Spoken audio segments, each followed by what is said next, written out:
క్రీస్తు ప్రభునందు ప్రియ సహోదరి సహోదరులారా, మనం ఈనాడు పవిత్రమైన పాస్కా కాలంలో 6వ ఆదివారంలో ఉన్నాం.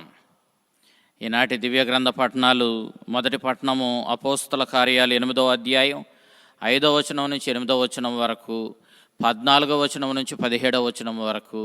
సువిశేషం యోహాను శుభవార్త 14వ అధ్యాయం 15వ వచనం నుంచి 21వ వచనం వరకు మనం ఆలకించాం.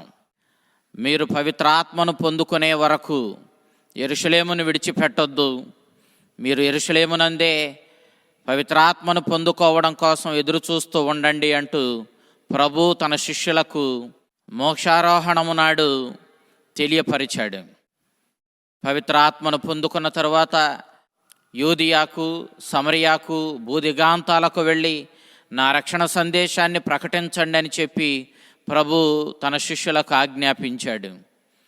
అపోస్తల కార్యాలు 1వ అధ్యాయం 6వ వచనంలో మనం ఈ అంశాన్ని చూస్తూ ఉన్నాం. ఈనాడు పవిత్రాత్మను పొందుకున్నటువంటి అపోస్తలులు ప్రభు యొక్క రక్షణ సందేశాన్ని ప్రకటించడాన్ని మనం చూస్తూ ఉన్నాం. యెరూషలేములో అప్పుడే ఆదిమ క్రైస్తవులు సంఖ్య వృద్ధి చెందుతూ ఉన్న తరుణంలో స్టెఫాను యొక్క హతసాక్షి మరణం సంభవించింది. స్టెఫాను వేదసాక్షిగా మరణించాడు.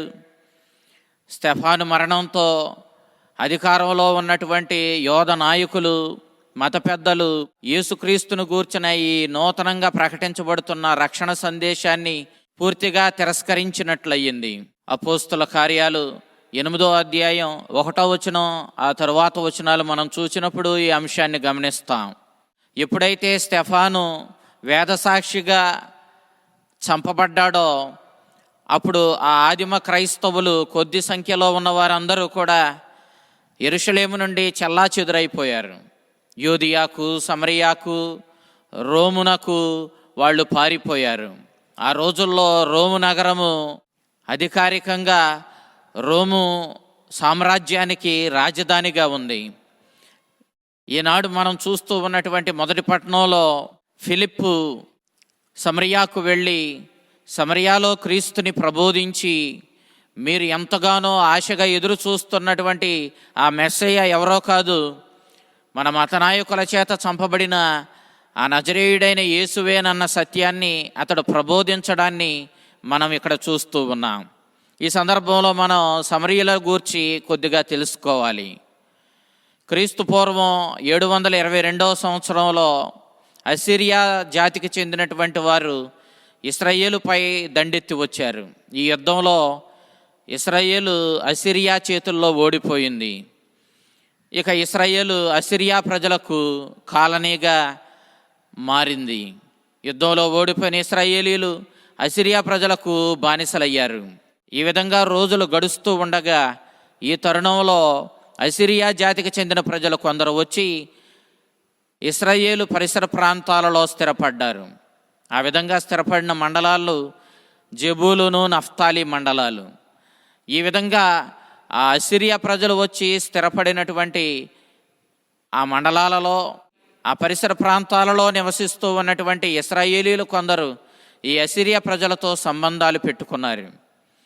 ఇది చూసినటువంటి ఈ ఇశ్రాయేలీయులు, మీరు అన్యులతో సంబంధాలు పెట్టుకున్నారు కాబట్టి మీరు మాలో ఉండవద్దంటూ వారిని వెలివేశారు. ఈ విధంగా ఇశ్రాయేలీల నుండి వెలివేయబడిన వారు ఈ అసిరియా ప్రజలతో కలిసి జీవించడం ప్రారంభించారు. ఈ విధంగా ఈ అసిరియా ప్రజలు ఎవరెవరైతే వీరితో సంబంధాలు పెట్టుకున్నారో ఆ ఇశ్రాయేలీయులు అందరూ కలిసి సమరీయులుగా పిలువబడ్డారు. ఈ సమరీయులు పూర్తిగా దేవుణ్ణి విడిచిపెట్టలేదు. ఈ సమరీయులందరూ యావేని దేవునిగా విశ్వసించారు. మోషే చెప్పినటువంటి ధర్మశాస్త్రాన్ని, తోరాను వాళ్ళు విశ్వసించారు. ఇశ్రాయేలీయులు ఏ విధంగా ఆ మెస్సయ్య కోసం ఎదురు చూస్తున్నారో ఆ విధంగానే వీరు కూడా ఆ రానయ్యున్నటువంటి రక్షకుడైన మెస్సయ్య కోసం ఇశ్రాయేలీయులతో కలిసి ఎదురు చూస్తూ ఉన్నారు. ఈ విషయాన్ని మనం యోహాను శుభవార్త 4వ అధ్యాయం 25వ వచనంలో ఆ సమరియా స్త్రీతో ప్రభు మాట్లాడుతూ ఉండగా ఆమె, మేము మెస్సయ్య వస్తాడని ఎదురు చూస్తూ ఉన్నాము అని చెప్పి తెలియచేయడాన్ని మనం చూస్తూ ఉన్నాం. ఈ సమరీయులు నిజదేవుడైనటువంటి యావేను ఆరాధించారు. కాకపోతే వారిని ఇశ్రాయేలీయులు యెరూషలేము దేవాలయానికి రానివ్వలేదు కాబట్టి వాళ్ళు గెరేసీము పర్వతం మీద ఆ యావేను ఆరాధించారు. వీళ్ళ ఆరాధన అంతా కూడా అన్యుల ఆరాధనతో సమ్మిళితమై ఉండి వారి యొక్క ఆచారాలు పాటించే విధానంలో కొనసాగుతూ ఉండేది. ఈ విధంగా ఈనాడు ఆ మెస్సయ్య కోసం ఎదురు చూస్తూ ఉన్నటువంటి ఈ సమరీయుల వద్దకు వెళ్ళి డీకనుల్లో ఒకడైనటువంటి ఫిలిప్పు ఆ ఎదురు చూడబడిన ఆ మెస్సయ్య ఎవరో కాదు, ఈనాడు మన మధ్యకు వచ్చి అనేక అద్భుత కార్యాలు చేసి ఈనాడు మన మత పెద్దలతో నాయకులతో తిరస్కరించబడి శిలువ మీద చంపబడిన ఆ యేసుక్రీస్తువే మీరు ఎదురు చూస్తున్న ఆ మెస్సయ్య. ఆయనే మరణాన్ని జయించి మృత్యుంజయుడయ్యాడు, ఆయనే మనందరికీ జీవప్రదాత, ఆయన్ని మీరు విశ్వసించండి అంటూ వారికి రక్షణ సందేశాన్ని ప్రకటించాడు. అయితే ఈ సమరయాలో ఉన్నటువంటి ఈ ప్రజలు యెరూషలేములో ఉన్నటువంటి గర్వంతో నడుచుకున్న యూదుల వలె కాకుండా చాలా విశాల హృదయం కలవారు. అందుకే వాళ్ళు ఫిలిప్పు ప్రబోధించినటువంటి రక్షణ సందేశాన్ని విశ్వసించారు, యేసుక్రీస్తుని రక్షకునిగా స్వీకరించారు. వాళ్ళు ముందుకు వచ్చి జ్ఞానస్నానం పొందడాన్ని మనం చూస్తూ ఉన్నాం.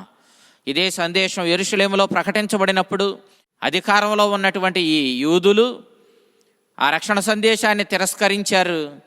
ప్రబోధించినటువంటి స్టెఫానును కూడా వాళ్ళు చంపివేయడాన్ని మనం గమనిస్తూ ఉన్నాం. ఈనాడు ఈ రక్షణ సందేశాన్ని ఆలకించినటువంటి ఈ సమరీయులు ఫిలిప్పు సందేశాన్ని స్వీకరించారు. ఫిలిప్పు అక్కడ చేసిన కొన్ని అద్భుతాలు కూడా వాళ్ళు విశ్వసించడానికి దోహదపడ్డాయి. ఫిలిప్పు అక్కడ అనేక దుష్టాత్మలను పారద్రోలాడు, పక్షవాత రోగులను స్వస్థపరిచాడు, కుంటివారు నడిచేలా అద్భుత కార్యాలు చేశాడు. కాబట్టి వాళ్ళు ఫిలిప్పు సందేశాన్ని విశ్వసించి జ్ఞానస్నానం పొందారు.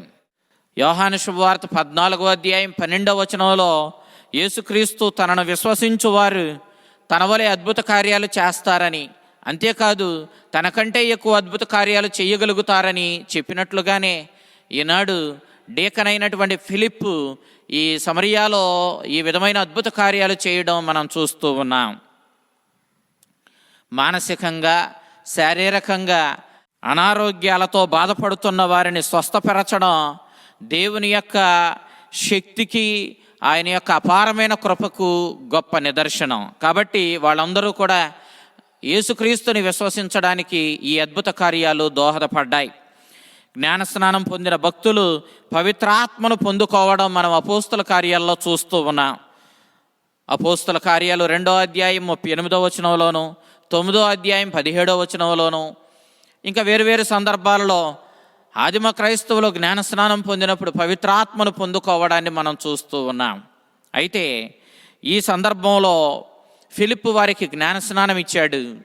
ఈ సమరయాలో జ్ఞానస్నానం పొందిన క్రైస్తవుల గూర్చి పేతురు గారు తెలుసుకొని ఆ యొక్క సమరయాలో జ్ఞానస్నానం పొందినటువంటి వారికి పవిత్రాత్మను అందించడం కోసం యోహానును పంపించడాన్ని మనం చూస్తూ ఉన్నాం. ఎప్పుడైతే యోహాను వచ్చి వారి మీద హస్తనిక్షేపణ చేసి వారి కోసం ప్రార్థించాడో వారిపైకి పవిత్రాత్మ దిగి రావడాన్ని మనం చూస్తూ ఉన్నాం. అనగా పవిత్రాత్మ ఆ రోజుల్లో ఒక అపోస్తులకు మాత్రమే ఈ శక్తిని ప్రసాదించింది. అంతేకాదు అపోస్తులు మాత్రమే పవిత్రాత్మను ఇవ్వగలిగిన శక్తిని ఆనాడు కలిగి ఉండడాన్ని మనం ఇక్కడ గమనిస్తూ ఉన్నాం. అందుకే ఆదిమ క్రైస్తవులు జ్ఞానస్నానం పొందిన తరువాత అదే సమయంలో హస్తనిక్షేపణం చేయబడి భద్రమైన అభ్యంగనం అనే దివ్య సంస్కారాన్ని కూడా వాళ్ళు పొందేవాళ్ళు. కానీ తర్వాత కాలంలో జ్ఞానస్నానము వేరుగా, భద్రమైన అభ్యంగనం వేరుగా ఇవ్వబడ్డాన్ని మనం నేడు చూస్తూ ఉన్నాం. యువకులకు, వయసులో ఉన్న వారికి జ్ఞానస్నానం ఇచ్చిన సందర్భంలో గురువులు వారికి భద్రమైన అభ్యంగనాన్ని కలిసి ఇవ్వడాన్ని కూడా మనం గమనిస్తూ ఉన్నాం.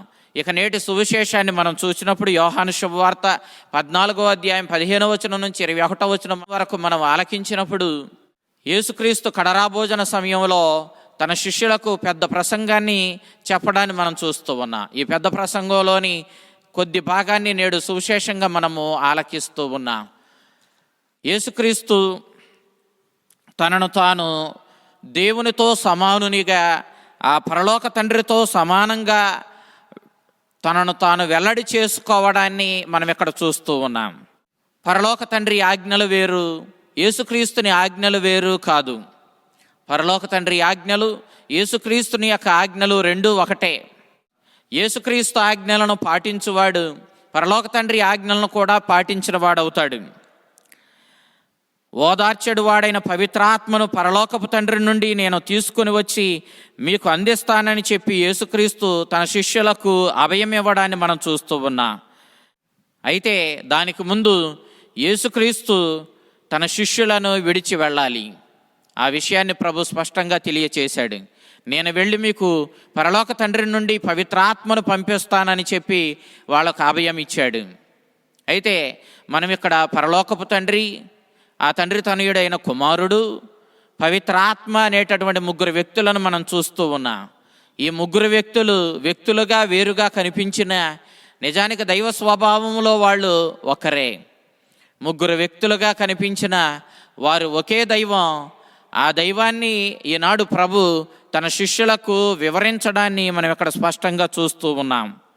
పవిత్రాత్మ వారికి అన్ని విషయాలను బోధించి ఆ అన్ని విషయాలు కూడా వాళ్ళకు అర్థమయ్యేలా చేస్తుంది. ఇదే పవిత్రాత్మ యొక్క పని. అయితే ఈ పవిత్రాత్మ వారికి ఏదో కొత్త విషయాలను ప్రబోధించదు. యేసుక్రీస్తు ఏ విషయాలనైతే ప్రబోధించాడో ఆ విషయాలను మాత్రమే మరింతగా బోధించి వాళ్లకు అర్థమయ్యేలా చేసి వాళ్లకు బుద్ధి వికాసం కలిగించి తద్వారా వాళ్ళు యేసుక్రీస్తుని విశ్వసించేలా చేస్తుంది. ఈ సత్యాన్ని ప్రభు చాలా స్పష్టంగా తెలియజేశాడు. నేను పంపించు పవిత్ర ఆత్మ మీకు క్రొత్త విషయాలనేమీ బోధించదో, నేను బోధించిన విషయాలనే మీకు తెలియజేసి అందులో మిమ్మలను బలపరిచి తద్వారా మీ జ్ఞానాన్ని వికసింపజేసి మీరు నన్ను అర్థం చేసుకొని నన్ను విశ్వసించేలా చేస్తుందని ప్రభు స్పష్టంగా తెలియచేశాడు. ఇక్కడ ప్రభు ఈ లోకం అన్న పదాన్ని వాడాడు. ఇక్కడ ఈ లోకం అనగా యేసుక్రీస్తుతో సహకరించనటువంటి వ్యక్తుల సమూహం. యేసుక్రీస్తును అతడు ప్రబోధించిన ఆ సత్యాన్ని విశ్వసించని వారిని యోహాను ఈ లోకము అని అభివర్ణించాడు. సత్యమైన క్రీస్తుని గ్రహించని విశ్వసించని ఈ వ్యక్తులు అనగా క్రీస్తుని తిరస్కరించిన ఈ లోకం పవిత్రాత్మను పొందుకోలేదు. వారికి పవిత్రాత్మతో ఏ విధమైన సంబంధము ఉండదు. అపోస్తుల యందు పవిత్రాత్మ నెలకొని ఉంటుంది. ఎందుకంటే వారు యేసుక్రీస్తుని విశ్వసించారు, ఆ యేసుక్రీస్తుని తమ జీవితంలోనికి వాళ్ళు ఆహ్వానించారు. కాబట్టి ఆ యేసుక్రీస్తు ఈనాడు పంపించే పవిత్రాత్మ వారిలో నెలకొని ఉండి క్రీస్తు కొనసాగించవలసిన ఆ రక్షణ కార్యాన్ని ఈ అపోస్తుల ద్వారా, ఈ పవిత్రాత్మను పొందిన నాయకుల ద్వారా పవిత్రాత్మ శ్రీసభలో కొనసాగిస్తుందన్న విషయాన్ని మనం ఇక్కడ గమనిస్తూ ఉన్నాం. అపోస్తులను విడిచి వెళ్ళడానికి యేసుక్రీస్తు ఎంతగానో వేదన చెందాడు. అయితే పునరుత్థానం తర్వాత మరలా నేను మీ మధ్యకు వస్తానని అపోస్తులకు ప్రభు వాగ్దానం చేశాడు.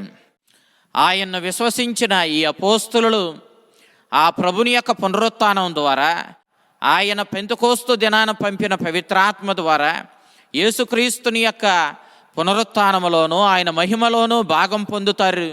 ఆయన జీవంలో భాగాన్ని పొంది నిత్య జీవానికి వాళ్ళు వారసులవుతారు.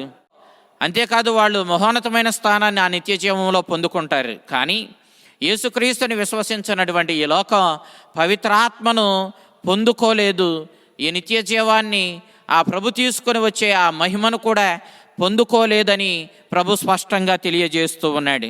ఈ గొప్ప భాగ్యాన్ని, ఈ పవిత్రాత్మను పొందుకొని క్రీస్తుని యొక్క పునరుత్థానపు దీవెనలతో ఆయన మహిమలో భాగాన్ని పొందే ఈ గొప్ప భాగ్యాన్ని ఆయన్ను విశ్వసించినటువంటి ఈ లోకము, ఆయన్ను తిరస్కరించిన ఈ లోకము పోగొట్టుకుంటుందని చెప్పి ప్రభు ఈనాడు స్పష్టంగా తెలియజేస్తూ ఉన్నాడు. యేసుక్రీస్తుని పునరుత్థానము తరువాత, పెంతెకోస్తు పండుగ దినం తరువాత అపోస్తులు యేసుక్రీస్తుని యొక్క దైవత్వాన్ని స్పష్టంగా అర్థం చేసుకోగలుగుతారు. అందుకు కారణం వారు పొందిన పవిత్ర ఆత్మయే. పవిత్రాత్మ జ్ఞానవరాల ద్వారా వాళ్ళు యేసుక్రీస్తుని, అతని దైవత్వాన్ని, అతడు తీసుకుని వచ్చిన రక్షణను గ్రహించుకోగలుగుతారు. తద్వారా వాళ్ళు యేసుక్రీస్తుని యొక్క జీవంలో భాగాన్ని పొంది ఆయన సహోదరులుగా ఆ పరలోక తండ్రి యొక్క దత్తత పుత్రులుగా రూపొందుతారు. పవిత్రాత్మ ఈ గొప్ప సత్యాన్ని అపోస్తులకు అర్థమయ్యేలా వెల్లడి చేస్తుందన్న విషయాన్ని యేసుక్రీస్తు ఈనాడు తెలియచేస్తూ ఉన్నాడు. అందుకే యేసుక్రీస్తు తన ప్రేమకు గుర్తుగా పవిత్రాత్మను అందించాడన్న విషయాన్ని ఇక్కడ మనం చూస్తూ ఉన్నాం. యేసుక్రీస్తుని యొక్క ప్రేమకు చిట్టచివరి సాక్ష్యము ఈ పవిత్రాత్మయే. పవిత్రాత్మ పరలోకపు తండ్రి తనయుడైన క్రీస్తుల మధ్య ఉన్న ప్రేమ బంధము.